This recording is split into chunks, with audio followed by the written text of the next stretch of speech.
What's up, everybody? Welcome to Our Princesses in Another Castle. My name is Ryan Wanger, and I've conveniently created a hashtag for this talk. If you'd like, that would be much more convenient for all of us. So I still remember when I was 6 years old, I played Super Mario Brothers at the arcade. I was like, I'm gonna save up my money, I'm gonna buy that game, bring it home. A couple weeks later, I found out that, it's not always that easy. You gotta call for help. There was no internet back then, so for 99 cents a minute, the Nintendo game counselors would solve your problems for you. And I realized, like, this would be my job. I wanted to be a Nintendo game counselor. Played for a couple years, and in middle school, towards the end of 8th grade, my whole class went to Washington, D.C. I brought my Genesis, hooked it up to the hotel room. We were playing games all night long. It was amazing. Until the next morning, we found out that all the other rooms were watching softcore porn.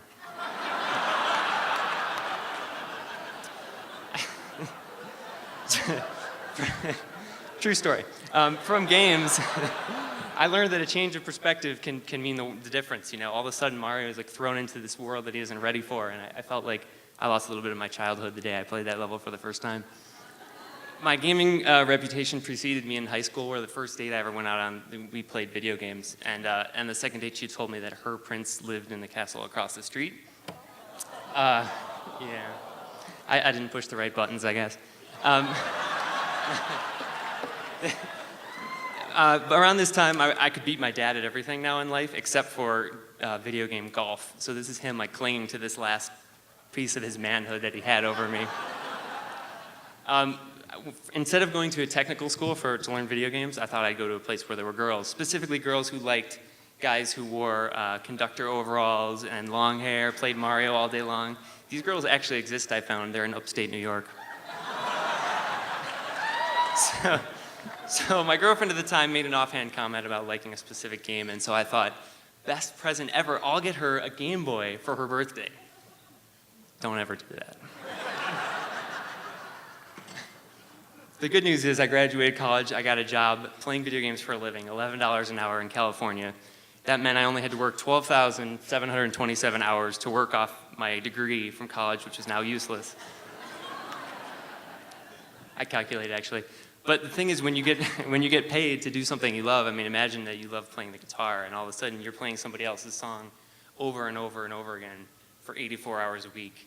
It sort of changes your perspective. So when it was clear that I wasn't going to get promoted to the job that I wanted there, I left and I ended up at a video game design school anyway a year later. We had this class called Video Game Architecture, and we went to Disneyland to study fake architecture every week. And there's no lesson there, I'm just bragging. I got a job at Bandai, which is a very corporate Japanese company playing cell phone games, testing cell phone games, pressing the same button over and over again all day long. It was the absolute low point of my video gaming career. And shortly thereafter, I had this job offer for the job that I finally wanted, and I ended up moving across the country for my girlfriend, and totally confused me why I would choose that instead of a life behind the controller, which is what I thought I wanted. So what I learned through all this is that video games, they start out simple and they keep getting more complex and harder for everybody to use, and raises everybody's expectations, and expectations are sometimes just a baseline for disappointment, so you gotta be wary of that. Things that I liked in video games turned into real life passions for me, Frisbee and climbing, women. So if you're confused about your own life, look back to your childhood and you might find some answers. Michael Jordan recently told us that I forgot his quote, damn it. But he said that hardships are just an illusion, something like that. But anyway, we're gonna skip that slide.